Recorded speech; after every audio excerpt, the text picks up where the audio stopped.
Assalamualaikum warahmatullahi wabarakatuh. Saya Alvira Putri Ardiani dari Prodi S1 Kebidanan semester 4 Institut Medika Dr. Gigi Soeherman. Di sini saya akan melakukan konseling tentang pengambilan keputusan dalam ber-KB. Assalamualaikum. Waalaikumsalam Ibu. Mari silakan duduk. Ya, terima kasih Bu. Ya, baik Ibu. Sebelumnya maaf saya tanya terlebih dahulu biodata Ibu ya. Nama Ibu siapa? Nama saya Rafa. Ya, baik. Umur Ibu dan pekerjaan Ibu apa? Umur saya 29 tahun. Saya bekerja sebagai IRT. Saya dan suami saya memutuskan untuk ber-KB, tapi saya masih bingung memilih KB yang cocok untuk saya gunakan. Jadi saya ingin meminta penjelasan dari Bu Bidan terkait jenis alat kontrasepsi apa saja yang tidak saya gunakan nantinya. Oh iya, baik Bu. Jadi Ibu dan suami Ibu ingin ber-KB ya. Namun sebelumnya Ibu ingin mengetahui dulu jenis kontrasepsi apa saja yang bisa Ibu gunakan. Benar begitu? Iya, begitu Bu Bidan. Ya, sebelumnya sudah pernah menjadi akseptor KB. Iya Bu, saya sudah pernah menjadi aseptor KB. Oh iya, kalau boleh tahu anak Ibu anak Ibu berapa ya? Anak saya umur 1 tahun 2 bulan Bu. Ya, baik. Oh iya, memang waktunya sangat baik untuk menjaramkan anak. Jadi gini, alat kontrasepsi itu memang ada beberapa jenis, di antaranya itu ada KB suntik, ada pil, ada implan, ada kondom, dan ada AKDR. Jadi apa kekurangan dan kelebihan dari masing-masing alat kontrasepsi itu? Memang jenis kontrasepsinya itu yang saya sebutkan tadi masing-masing mempunyai kekurangan dan kelebihan. Saya akan menjelaskan satu persatu agar nantinya Ibu tidak bingung lagi untuk memilih alat kontrasepsi apa yang akan Ibu gunakan. Oh iya Bu. Nih Bu, jadi di sini ada macam-macam metode apa saja yang bisa dipakai dalam ber-KB. Yang pertama itu AKDR, yang kedua itu ada pil, nah yang ketiga itu suntik 3 bulan, selanjutnya itu ada suntik bulanan, terus susuk atau AKBK, terus kemudian kotak pria, kontrasepsi pria dan wanita, kemudian kondom dan mal. Dan di sini Ibu biasanya memakai apa Bu? KB-nya pil ya? Iya, saya pakai pil. Nah, kalau di sini tentang pil, bentar.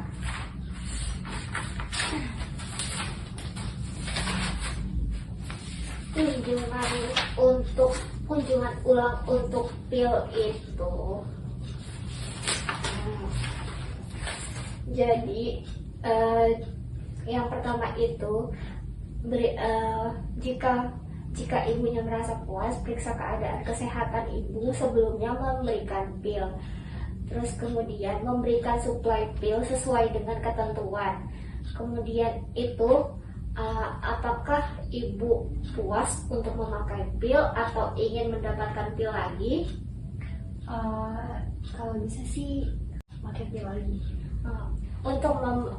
Di sini untuk membantu mengatasi efek samping dan keluhan lain lanjut, kemudian periksa kesehatan ibu terlebih dahulu, apakah boleh digunakan lagi atau tidak. Kemudian apakah ibu kan tadi ibu nggak mau metode yang lain, berarti harus diperiksa lagi. Kemudian di sini ada gangguan atau keluhan baru atau tidak. Nih biasanya klien tersebut berhenti memakai pil dan memilih metode lain jika menderita tekanan darah tinggi. Kemudian biasanya melakukan pemeriksaan tekanan darah, terus menderita pusing migrain, kemudian juga ada keluhan atau gangguan kesehatan. kemudian itu dilakukan rujukan atau diagnosa, dan bila memang harus dipakai diobati ya diobati terlebih dahulu. Kemudian jika ibu memakai glycefulvin atau vinampicin atau obat epilepsi kejang, bisa diberikan kondom selain memakai pil, atau jika ia dalam pengobatan jangka panjang bantu memilih metode lain. Kemudian apakah itu perlu atau tidak kondom? Di sini kita sebagai tenaga kesehatan itu harus menanyakan ke kliennya dulu pencegahan untuk mencegah terjadinya HIV atau IMS. Kemudian pakai kondom atau pasangan yang tak terinfeksi. Kemudian jika perlu buka tab kondom dan kita bisa menjelaskan caranya.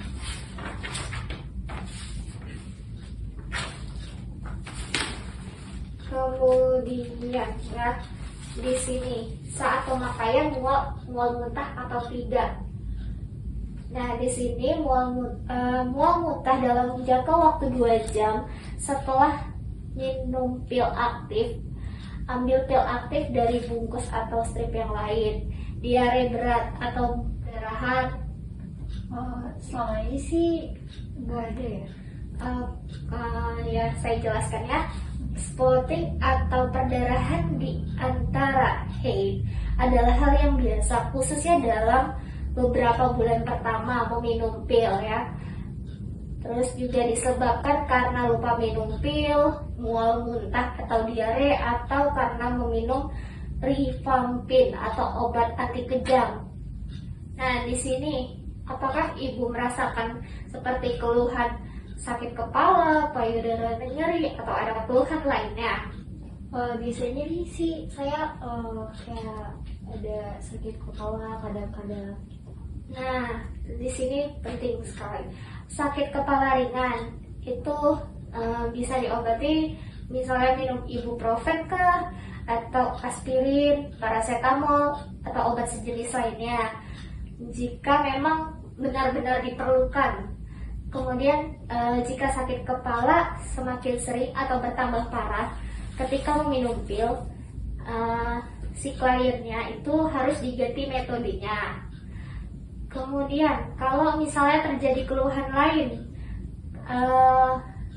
contohnya itu kayak amenore atau tidak haid, perubahan suasana hati dan kurang gairah seksual. Terus apakah ibu selama ini sulit mengingat waktu untuk meminum pil atau lupa minum pil? Terkadang lupa sih minum pilnya. Baik.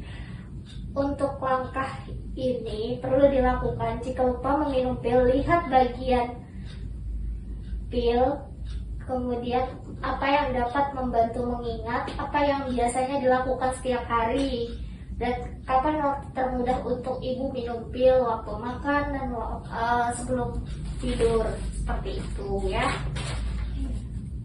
Lupa meminum pil itu dan langkah-langkahnya itu gimana ya mengatasinya? Baik ya Mbak. Nah, ini nih saya jelaskan mengenai jika Mbaknya lupa minum pil. Nih, yang pertama itu minum pil segera ketika ingat. Nah, yang kedua itu minum pil berikutnya sesuai jadwal.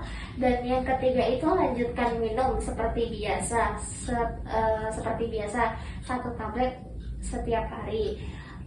Kemudian itu bisa berarti minum 2 pil pada hari atau bahkan pada saat yang sama.